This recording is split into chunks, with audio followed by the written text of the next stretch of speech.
idea behind the book is life's a stage. I'm in a very public place where I am working in broadcast, but also at the same time understanding that life happens in stages, right? And to always keep an eye about where the future is going, and to also enjoy the time that we've got at the moment, right? To make the most of the time that we have at this moment, but also to prepare for the future. And I think this realization came about when I had my child, when I was in my 30s and I had my child, and my focus was very much on my child when he was young, because I know that time is, that time being with him was very important. But at the same time, I also know that one day he's going to be 18 years old, which is what he is right now, and then he will have his own life. And then I don't want to be one of those people with the empty nest syndrome, right? So I wanted to prepare myself for what the future may be, and that he have his own life, and that I have on my own life. And so a very wise mentor once told me, children are temporary guests in your household, and as much as you love them, the one day they're gonna fly, right, and they're gonna go off, right? So a little bit about a background about myself, for those of you who don't know me.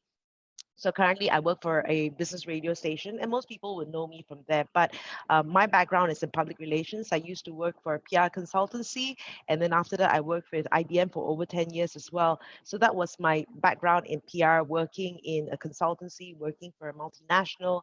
And during that period, I was always involved in radio and TV. So I was a news presenter for a station, and I continued working there for the longest time. In my book, I also shared a bit of background about how I got into broadcasting, and it was always part time until I took on this role. I think the last 10 years has been a lot more, a lot of new understanding about where my life has been. And one of the things that I always practice is this thing called the wheel of life, right? And that was my question to you: how round is your wheel? And I'll just share with you a little bit of my own life strategies about what I do every year in terms of setting goals, and knowing that, people always say, can I have everything in life? I believe you can have everything in life, right? But maybe not at the same time. Understand that things happen at different stages, and some things will take more priority, but not losing sight of other things as well. I'll just move on to the next slide, and talk about this thing called the wheel of life. You can Google this. There's no copyright to this. So I've known about this wheel of life for the longest time, and in my other book, I actually talk a lot about it. So I've known about it for the longest time, but how much of me utilizing and practicing it was something, right? And again, when we look about the wheel of life, right, you have to set goals in terms of your career, relationship and romance, right? Making time for fun, okay? Even now, you do have to make time for fun. And maybe you can't travel, which is what I love, right? But you can, find ways to make time for fun. Tomorrow I'm going to do a staycation in a hotel, because I haven't put clothes in a suitcase in a long time. So I just want to go through that feeling, and just stay with a friend, and we're going to do a little staycation, even though we can't get on state, right? Health and fit wellness, that's also very important. Spirituality, your faith, right? Finances, always keep an eye on that. Your personal growth, invest in yourself in terms of your personal growth, and making time for family and friends. So when I look at the wheel of life, one of the things that one of the things I talk about in the book is when this realization of practicing the wheel of life was when I actually went through a divorce, right? Only, and that was when I was like, did I not spend enough time taking care of that relationship? Like, as much as you like to blame the other party, you also have to take responsibility yourself, right? And not be a victim, and say, where did I lose focus in terms of investing in that relationship? So even as you go through everything, make sure you make time for it. I'll just go through what is important to me. Like different years, I have different things. In 2015, in terms of fitness, right, one big goal was actually finishing a full marathon, right? And that was a big goal for me, but never losing sight of other things as well. Making time for friends, right? I always like to, at least once or twice meet up with friends, whether we go for a walks, whether we have, if we couldn't have our go out and makan, make time for a Zoom call and be in touch with someone, because friends are important, right? There are people that you need to spend time with, and there are people that if you don't invest in friendship, how can they invest back in you? So this is very important as well, who I put in my life, right? Looking at my career, fitness is also very important. My faith is very important.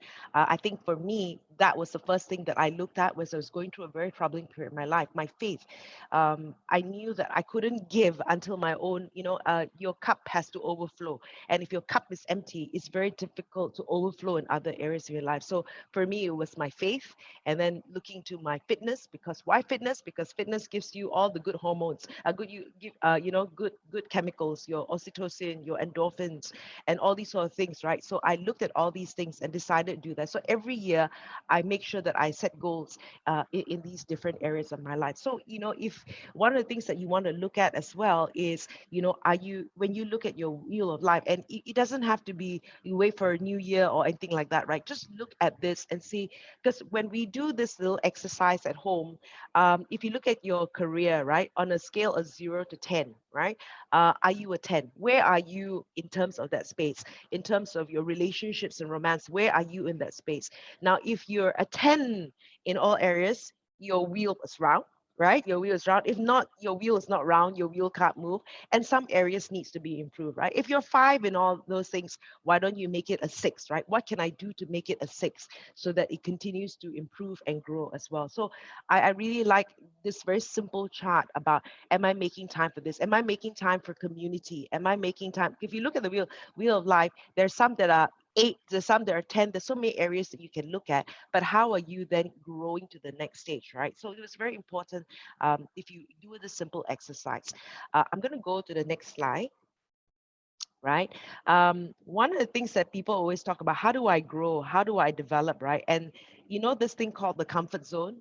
Every year, are you doing something a little different to get out of the comfort zone? This is taken from entrepreneur mindset, right? Comfort zone is where you feel safe and in control. I think if anything taught, if last year and even this year taught us anything, it's so there are many things you realize that you don't have control, right? But and so what happens, and you just want to stay in cocooned in that space, but really, how do you get out of that? And a lot of times, a lot of us are stuck in the fear zone, right? The lack of self-confidence, you find excuses, be affected by others' opinions. Okay, I think people subconsciously are always worried about what other people think. If you don't affect anybody's like what rice bowl, if you don't hurt anybody else in the moment, in whatever you want to do, right? Don't be worried about other people's opinion. If I'm worried about other people's opinion, I'll be stuck in my house because I'm worried that the truck might, hit me and all that. So just don't be worried about other people's opinion, right? Now, you always want to go into the learning zone, right? And that means dealing with challenges and problems, right? Trust me, the challenges and problems come to all of us every day, but how do we get through this, right? Are we learning new skills? Are we extending our comfort zone and getting, and learning something? Because only then will you grow, right? And that's where you get to your growth zone, where you find your purpose, where you live your dreams, where you set new goals and you conquer objectives. Now, sometimes you will say, I don't know what my dream is, right? And put it out there. We talk about the big, hairy, audacious goal. Is there something that you really want to do, right? I have every year there's a theme for my life, right? And I have a theme for my life this year, which is, to think global, right? To think global in everything I do, right? Dreams are free, right? Now, if I say global, what do I need to do then to go global? What do I need to do differently to go global, right? And when you talk about finding purpose as well, sometimes you also don't know what your purpose is, right? But along the way, life gives you clues as well on what your purpose is. We're all given a platform for different things. For example, one of the things when I talk about purpose, apart from raising my son, one of the things I always feel that's important, where I'm an advocate for World Vision, is that all um, children should be given a fair chance, and the very basics that every child should get is education. And I find that so important. So for the last 20 years, I've been a child sponsor for World Vision, and so last year then they asked me to be an advocate because they know that I something that I believe in, and it's 20 years, right? And I've been given a platform to be able to share that, right? So that was something that's very close to my heart. So children's education. So one of the things that I work very closely with is World Vision and Dignity for Children, for those of you who are in Malaysia. So, and that is a fair chance for children. And even in the area where I cover, it's about clean water, right? And you think clean water, what's that got to do with education? A lot of people outside Malaysia and Singapore don't have access to clean water. And when they don't have access to clean water, they have to go out and collect water. And when they go out and collect water, they can't go out and get an education. So everything connects, right? So these are the different things that you do to get out of comfort zone. Earlier on, I talked about the wheel of life, right? Look at different areas, look at all the different areas and how else can you get out of that comfort zone, right? It doesn't have to be just in your career. It could be like, exercising. I remember 10 years ago, I started exercising religiously, and I said, okay, I want to exercise every day, right? And this is someone who didn't exercise at all.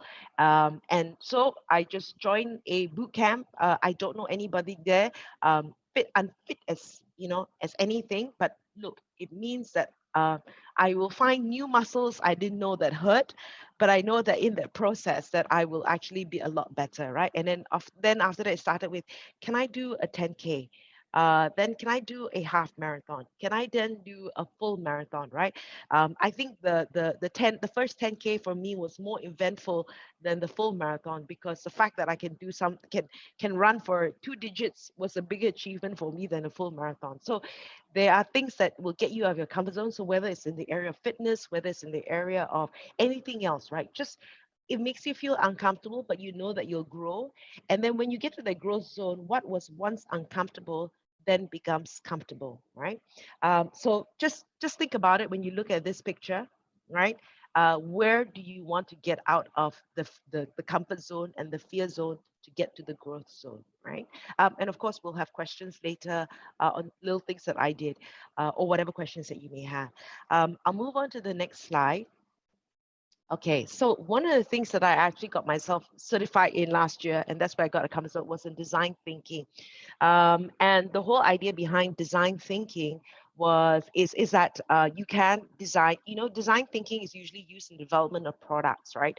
And what happens with products? They call it an MVP, minimum viable product, and then they try to see whether this works or not.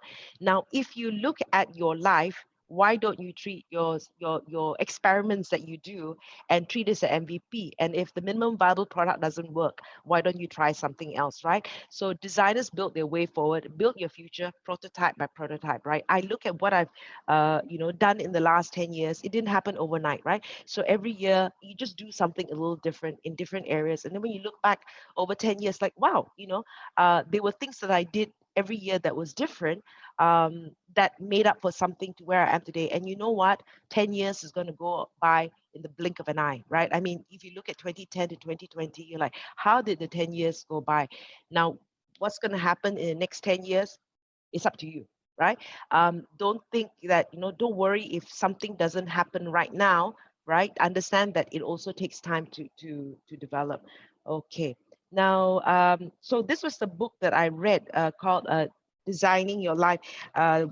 This is by two Stanford journalists, Bill Burnett and Dave Evans, right? So this is a workbook, but they're both lecturers in this university, and they actually teach design thinking for products. And then they did a course called Design Your Life. And so I was very intrigued about that whole idea. When we take out the emotions in improving ourselves and growing ourselves, we're less fearful of what it is, right? And we say, okay, I tried this, doesn't work, but I'm glad I tried it, right? You've learned a new skill. I think one of the consulting firms, I'm not mistaken, I think it's Accenture, or it could be PwC, so don't quote me. We talk about spikes, right? As we move on in life, we talk about upskilling and reskilling and that sort of thing, right? And these are all spikes in your life as you create them. Getting education is a spike. Your work experience is a spike. Trying something new, right, that will add to your portfolio is a spike. Learning a new course is a spike. Reading a book is a spike. Every year I make sure I read a lot, right? So that I'm always constantly improving. If I were to promote myself or sell myself or grow myself, I have to improve. I have to be the best version of myself all the time, right? I'll just move on to the next slide. Okay. We talk a lot about mindsets, right? And I don't know what your feel about mindsets, right? Always be curious. I think that's a gift that has been given to us. Be curious. I always work on the model of I don't know what I don't know. And there's so many things I don't know. I don't know what I don't know, right? And then you get to that point where I know what I don't know, right? And then I know, and to that point where I don't know, I know. Think of it like driving a car, right? Okay, you know, when you're young, you don't realize that, you know, I need to learn to drive a car, or maybe not, right? But then after you say, okay, I know I don't know how to drive a car, and then you learn to drive a car. I said, okay, I now know how to drive a car. I know what I know. And now a lot of you are driving the car and shouldn't be texting, but you're texting, and and all that. You already, you don't know what you know already, because it's already been ingrained in you, right? So I'm try stuff, right? I want to, something that's not very natural for me is actually uh, drawing and making clothes. So what I did was I just took some time and learned pour art, did some art classes and all that. I'm not great at it, but it was just something that I want to do differently, right? And one of the things is you can always reframe problems, right? I mean, last year were lots of opportunities to reframe problems. Like I said, last year was like, I'm a very social person. I go to a lot of events and all that. So all these events didn't happen last year. So what do you do? What do you do with that time? What do you do with? And I was like, wow, I got extra time right now. Why don't I start writing? Why don't I start doing something, right? So there's always a different perspective. I know that when you talk to mothers who are having to work from home, they get very, very stressed also at the same time having to teach their kids. But also at the same time, they're like, wow, I've never gotten to be able to spend so much time with my kids. So there's always a way to reframe things and look at it from a positive perspective. Everything, look at it from a positive perspective. What can I learn from every experience, whether it's good or whether it's bad, right? And know that it's a process. Know that sometimes whatever emotions that we have, express it, feel it, right? Go through the emotion. If you're angry about something, you're sad about something, don't hide it. I mean, if you have to talk to someone about it or process it, write it, journal it down, right? It's a process of growth, right? And ask for help, right? There are people around that you can talk to. I have lots of friends who are also mentors, who are also coaches. And even though I've gone through coaching, sometimes we have our blind spots, and right, and I can't see certain things because I'm too close to the problem. So then I spend time with a friend, and then just go through this thing and ask, and I actually get people to coach me back, right? Because I need to look at it from another perspective, for ask for help.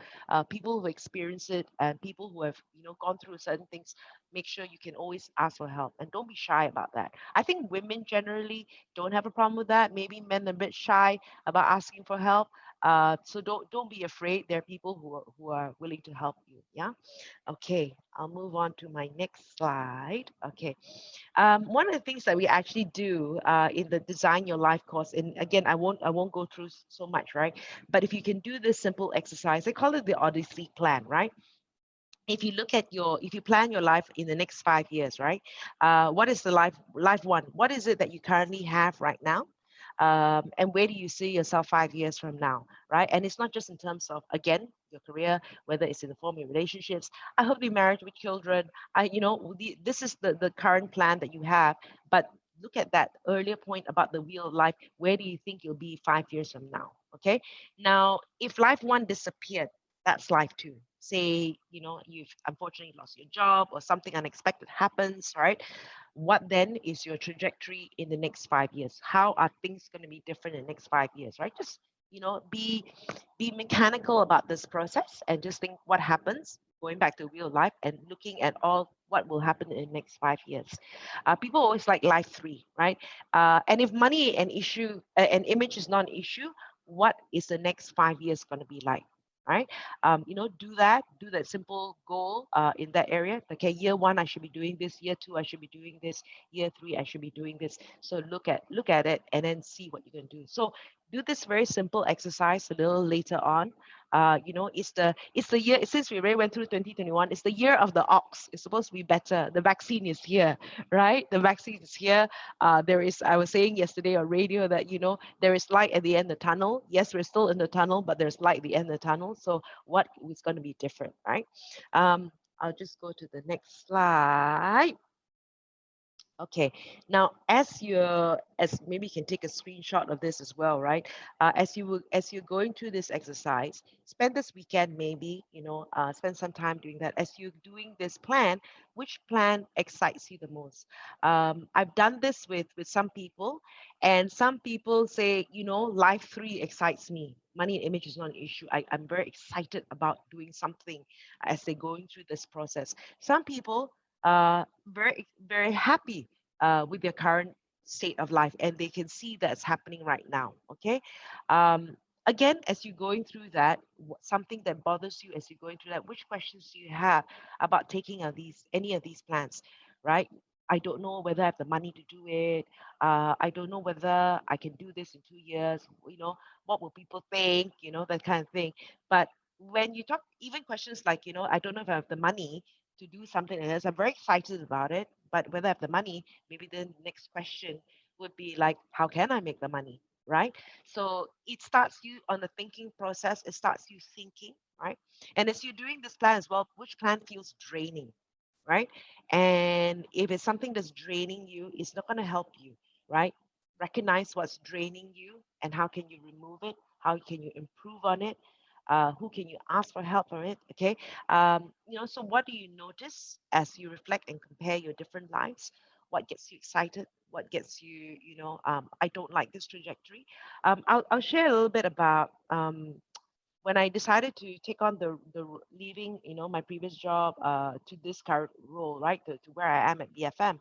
Um, you know, uh, I was very IBM is a very comfortable place, and it's at that point where it really took care of me. I have enjoyed my whole time there, but I always wondered at that point, is this it?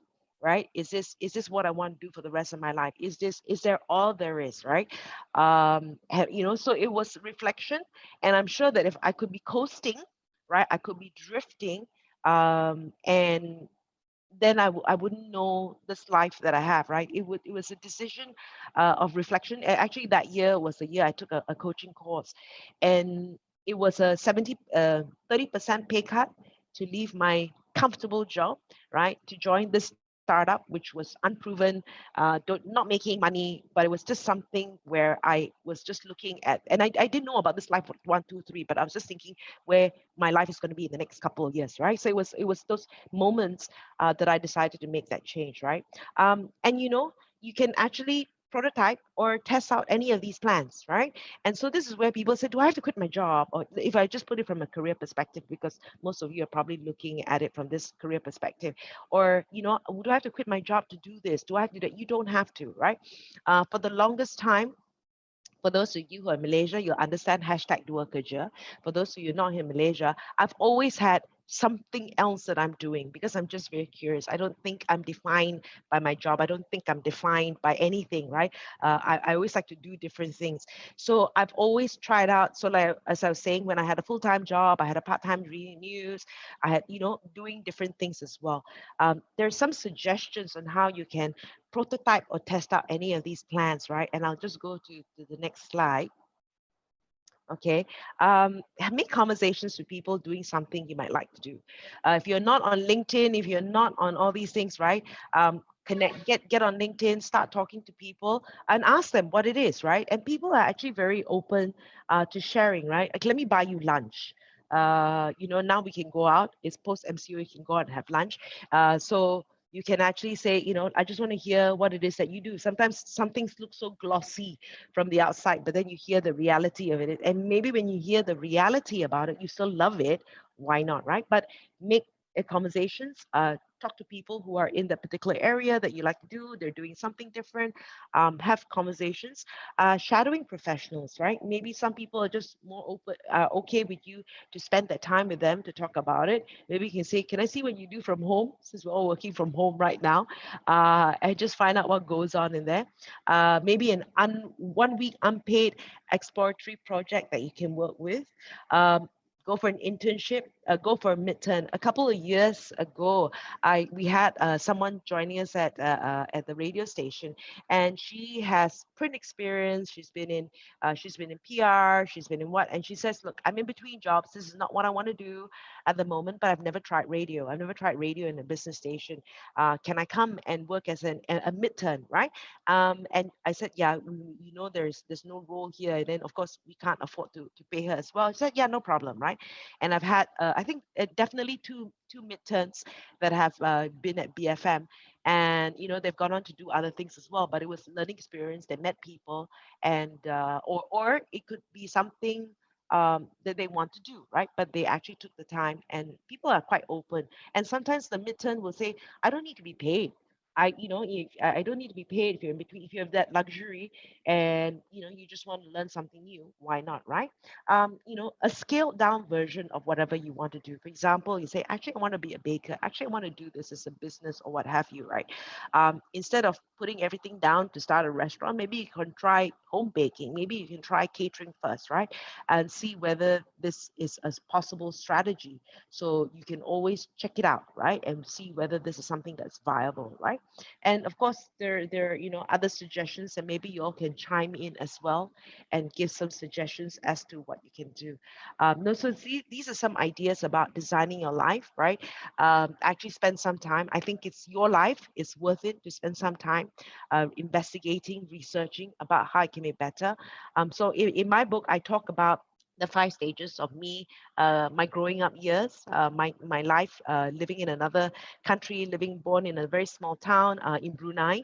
And then after that, the teenage years, which was my rebel years, I had to leave the what I knew as home, to another place, And at 14, as you're going through all the teenage angst, and yet you have to leave the country and make new friends. So, but that was also a really interesting time because I also had my first job there. I tried different things there as well. And then after I went into my establishing years in my 20s, working and finding out what I wanted to do, and decided to go into PR. And then my cocoon years. My cocoon years was my work from home years when I was working in IBM, and I had a job that allowed me to work from home, so that I can actually watch my son. Even though I was still technically working, but my priority at that time, my focus, if I look at the wheel of life, that was the time that I felt was important to be with him. And of course, then deciding where I want to be in the next couple of years, because I think life is full, right? Life is, I'm very excited about what the future is, despite whatever is going on. I think technology has opened us to a whole new world, right? For people who, if we were to do this in a live event, maybe a lot of you cannot make it, but because it's just you turning on the computer, right? Here you are, right? And we can communicate and chat.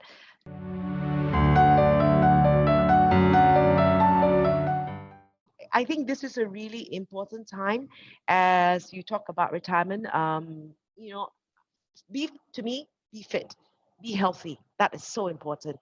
If anything, as much as possible, what is it that you need to do? Because health is wealth. If anything has proven to us this year, it is about making sure you're fit. And when you're fit, right, you give clarity to whatever you want to do. That's number one, right? Look at, if I were to look back at the book, what were the things? I don't know how much you love your work, but if you look back at your growing up years, there might be clues as to what you are good at and what you're interested in, right? And maybe you want to look at learning those skills or relearning those skills or updating those skills. And whatever you're doing right now, how can you actually maybe turn into consulting or even help out in the community to expand in those skills, right? And I believe that's important, that this continues to be active, this continues to grow. I hope that sort of helps you, because I think this is really important right now. But health is wealth, very, very important to invest in that first. And when you've got that, you have the quality of life to do lots of things. So it's exciting time for you.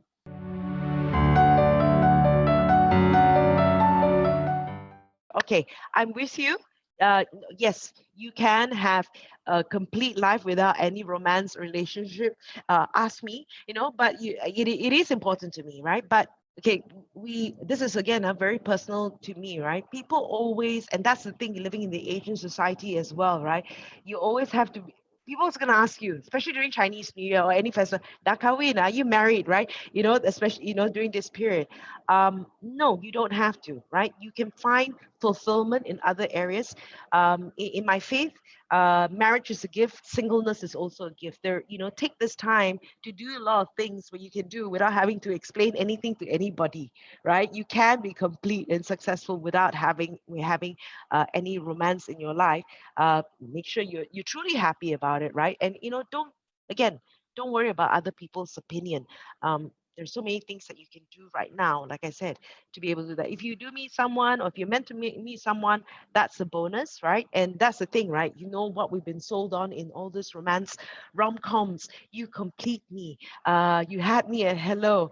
No, no one completes you. You complete yourself. If you're not complete and you meet someone else who's not complete, you're going to have two very unhappy people. Make sure you complete yourself so that you're a whole person, and the person that you meet is also whole, right? No one's, going to be determining your happiness, right? You determine your happiness and your joy, right?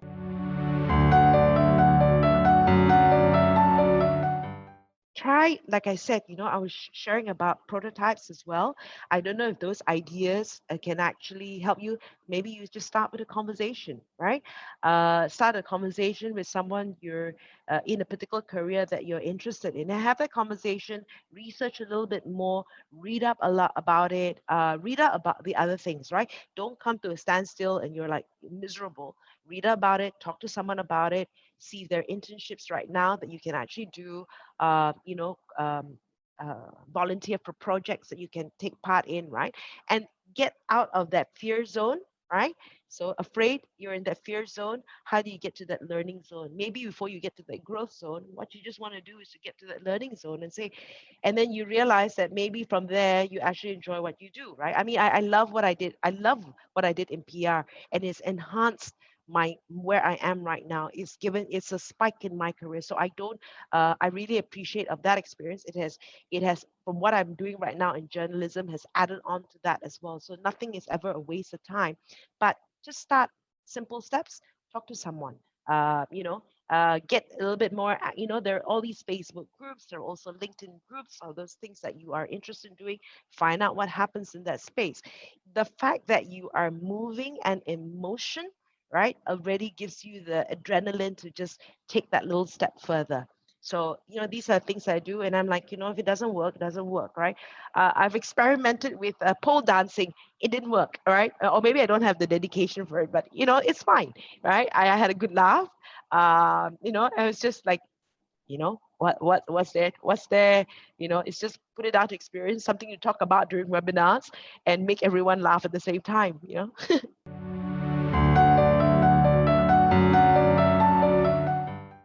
So recently, I've gone on this program called Flow, right? And this program actually talks through different things, right? So it could be just what happens at the beginning of the day. Like today, just FYI, I'm on this program, and today is they give you a little mantra to go through, right? So, and you can actually. So today's mantra is, your only limit is your mind. How apt, right? And they actually have a little card and music, and the card says boundaries. What are the boundaries that whatever it is, right? And your only limit is your mind. So as I go through the day, all right, I listen to music this morning, I looked at the card, and your limit's mine. At the end of the day, I actually write about that. But it could be just like, whatever's troubling you, whatever that so you have if you go online as well, there's so many things that you can find online on how you can journal. So it could be prompters that you can work with, or it could be about whatever's going through your mind, and you'll be surprised. Whatever's troubling you, sometimes when you write it, it actually helps a lot to give you a lot more clarity. I find that really helps. Journaling is something that's very powerful. Some people prefer to talk, some people prefer to journal, some people prefer to do other things as well. So, it doesn't have to be a long journal as well. I'll show you another thing that I have. It's a little booklet that I've got. Every day, one good thing that has happened to you, and then just one line. one good thing that happens to you, and collect it over 5 days. So tomorrow, another day. And then over 5 years, you see, wow, five good things that happened to me on this day and over 5 years, right? And you'll be surprised if you focus on the good, there's a lot of good that happens to you every day. This morning I went walking and I walked by this house and I saw cashew nuts, right, growing on a tree, right? And that got me excited. Wow, cashew nuts. I've never seen that on a tree. So whatever, that to me was exciting, right? So if you look for the good, you will see the good in the smallest thing. You've got your health.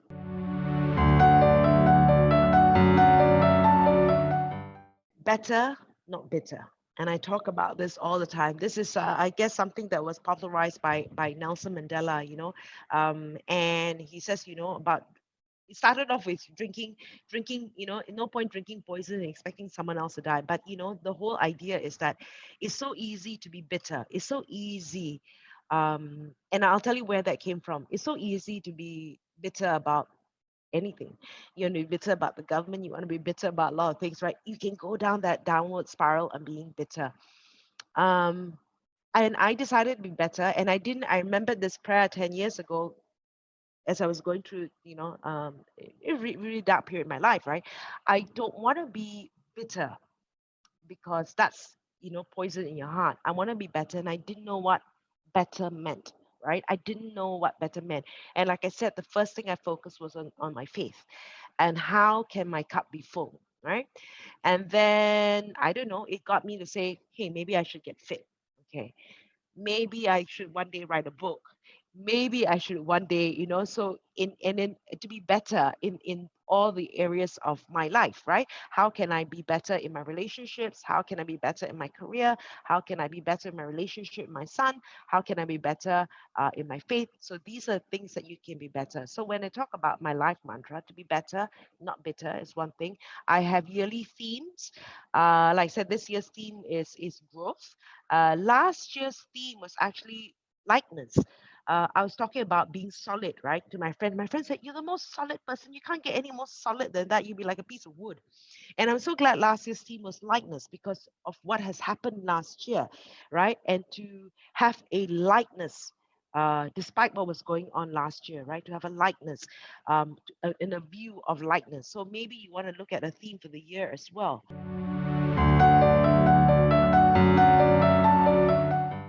I don't know what area you're looking at, okay? When you ask them for their support, why do you need their support? Is it asking for money that you need their support? You carve out time and do your thing, right? Some people don't understand. People are okay.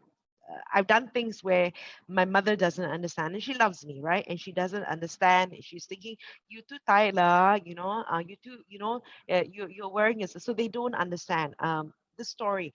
If you see a rabbit chasing no, a dog chasing a rabbit, the dog is chasing a rabbit. Most of the time, people, don't see the rabbit and they just see a crazy dog running, right?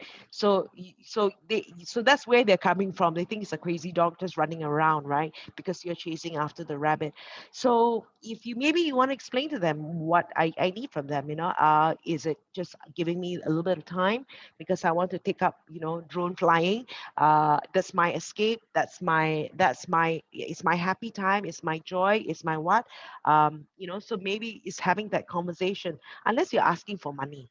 I don't know about that. If you're asking for money, maybe that's why you're not getting any support.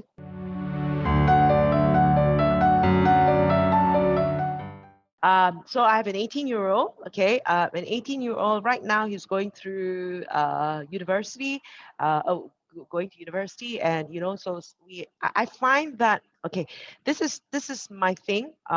Always make time to communicate. Always make time to say sorry when you're wrong. Always make time. I really salute you. I don't have five. I have one, and even then, that's a challenge, right? So if I am wrong, I just want to be very transparent with my child that mom makes mistakes and mom can say I'm sorry, right? Because that's important for them as well, so that it works both ways, right? And that I'm not perfect. He didn't come with a manual. I wish he did, right? Someone should better write a book about it. And so that's the open thing. And he's seen me at my lowest, he's seen me at a higher, at my peak as well. So I would just say, make time for them. Okay, one of the things as well, as a single mom, I'm very fortunate. I had my ex-mom-in-law, even though I was divorced, still living with me, because she's and my mom coming in to help me, and they were very stabling factors in my life, and I needed the support structure. So to me, time is important, right? Time is important, and what is the best use of my time? So I didn't go around driving my son to school, because that was not the best use of my time. I didn't go around driving him to tuition. I brought the tuition teacher to the house. I didn't spend my weekends grocery shopping. I get that delivered to my house. I didn't spend my time cooking. I got dinner catered.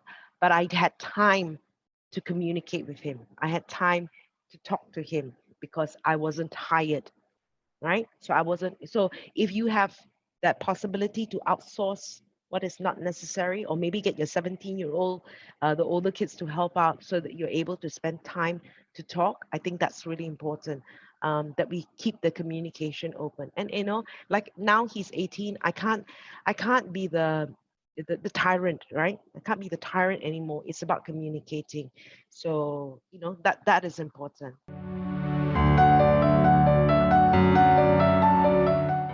Well, buy mine. That's one. But there's plenty, right? Whatever you're going through, and of course, you go through times that they would have their, personal development section and all that. The lineup. One of the first books I read was called The Magic of Thinking Big, right? And it's different things at different stages in my life, right? I'll just go to the bookstore. I suggest you go to a time bookstore and look at a book title that shouts at you.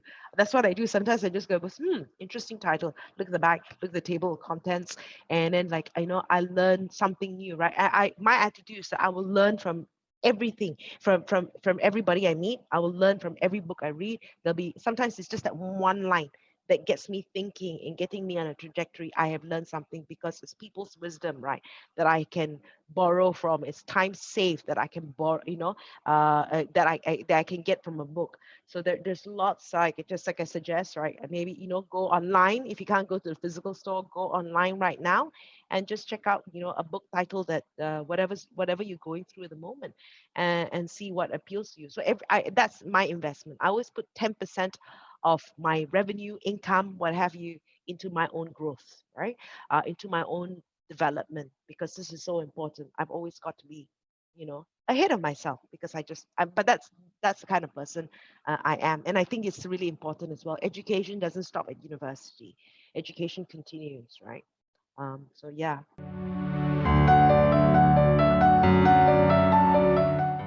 Will you be having any book signing session? And thank you for buying my book. Book signing, a bit difficult now, right? Uh, get connect with me on LinkedIn. Connect with me on LinkedIn. Let's chat, and I can let's see if we can meet one on one, and I can sign your book. There you go.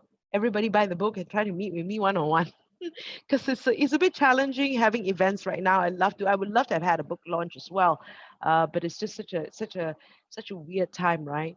But yeah, connect with me.